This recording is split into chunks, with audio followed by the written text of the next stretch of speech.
Well, hello, my darlings. I'm so delighted that you could be here this evening.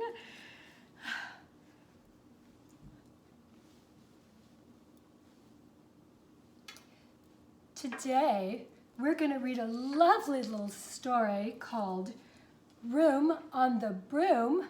Now, I will, of course, do the very best that I can to read you this story because, as you know, I really didn't read a lot of bedtime stories for my children as they were growing up. And of course, I have no staff here, so we'll just muddle through the best we can.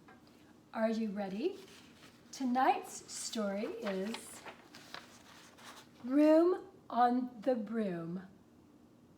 And this one, of course, is a special request for some dear little gentlemen that I know. Are we ready? Let's begin. The witch had a cat and a hat that was black. Really, is this the best we can do? Whatever. And long ginger hair in a braid down her back. Use your imaginations. How the cat purred and how the witch grinned as they sat on their broomstick and flew through the wind. Well, that's not bad considering I have to do my own props. But how the witch wailed and how the cat spat when the wind blew so wildly it blew off the hat. And there it is, my darlings. It's a low-budget feature, I'm sorry. Down, cried the witch, and they flew to the ground. They searched for the hat, but no hat could be found. But it's right here. Okay. Then out of the bushes on thundering paws, there bounded a dog with the hat in his jaws. Of course, now that he's got the slobber on it, who would want to put that on? He dropped it politely, then eagerly said, as the witch pulled the hat firmly down on her head, I am a dog as keen as can be.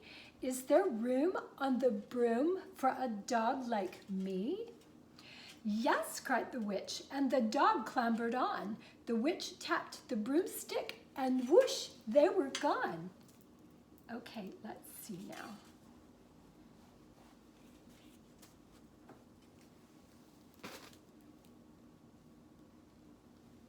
There we go. That's exciting, isn't it? Oh, now I suppose you expect to see the pictures every time I do this.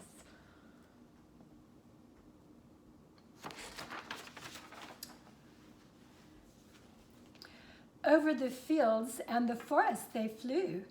The dog wagged his tail, and the stormy wind blew. The witch laughed out loud and held on to her hat, but away blew the bow from her braid, just like that.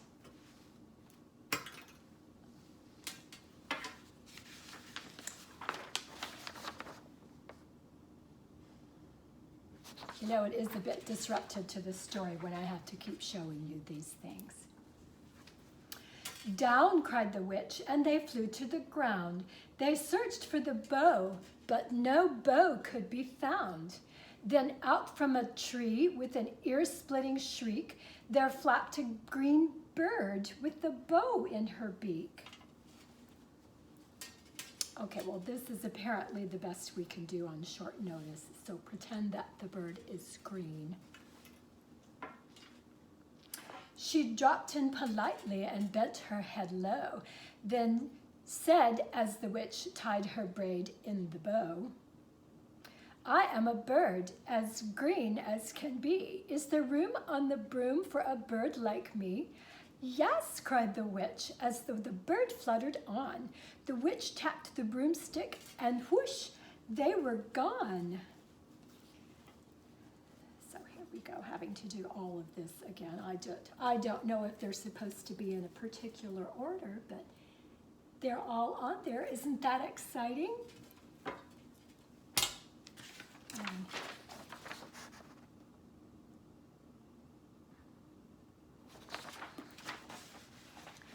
Over the reeds and the rivers they flew. The birds shrieked with glee, and the stormy wind blew.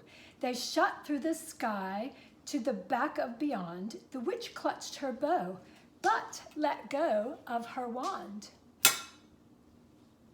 Down, cried the witch, and they flew to the ground. They searched for the wand, but no wand could be found.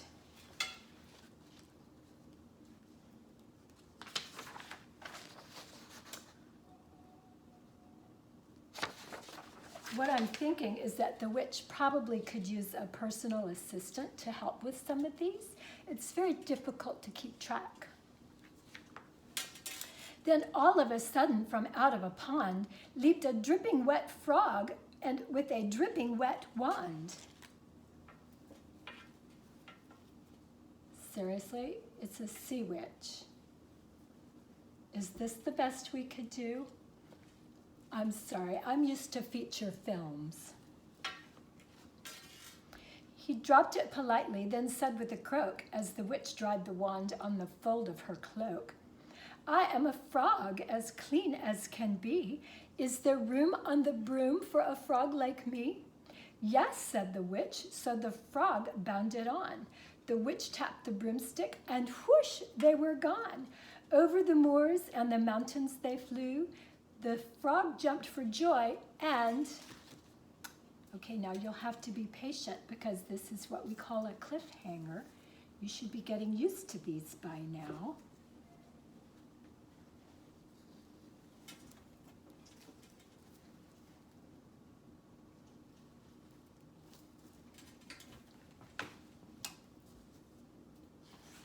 I need an assistant. There's so much to do.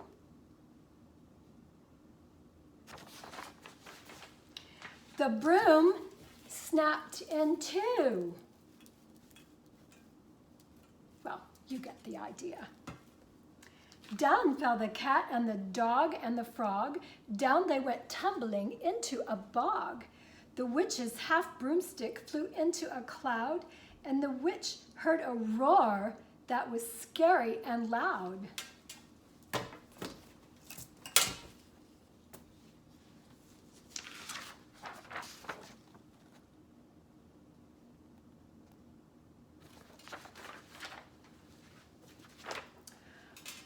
I am a dragon as mean as can be, and witch with French fries sounds delicious to me.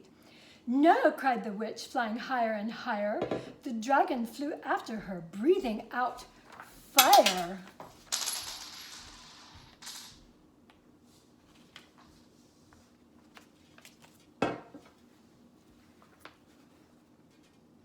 Help, cried the witch, flying down to the ground. She looked all around, but no help could be found. The dragon drew near with a glint in his eyes and said, just this once, I'll have witch without fries.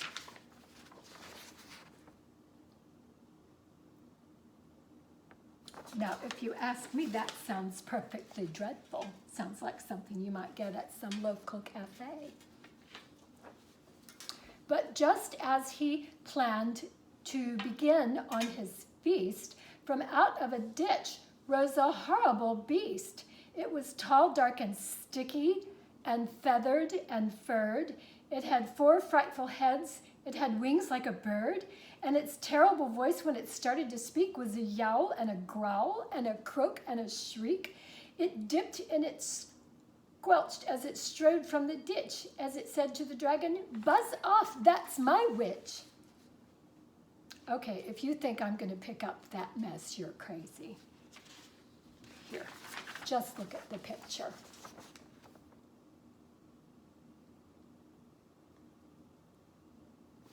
Do you see why I wasn't going to touch it? No, not happening. The dragon drew back and he started to shake.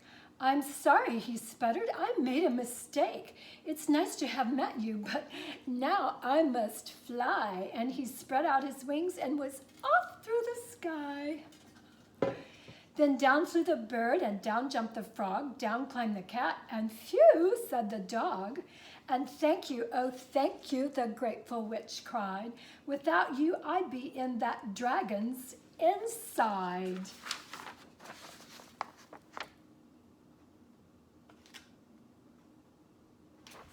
Apparently that was after they'd all been back to hair and makeup. A truly magnificent broom with seats for the witch and the cat and the dog, a seat for the bird and a pool for the frog. Yes, cried the witch, and they all clambered on. The witch tapped the broomstick and whoosh, they were gone. So this is what we call the curtain call. Everyone will take a bow. Thank you. And this is the cast in order of appearance.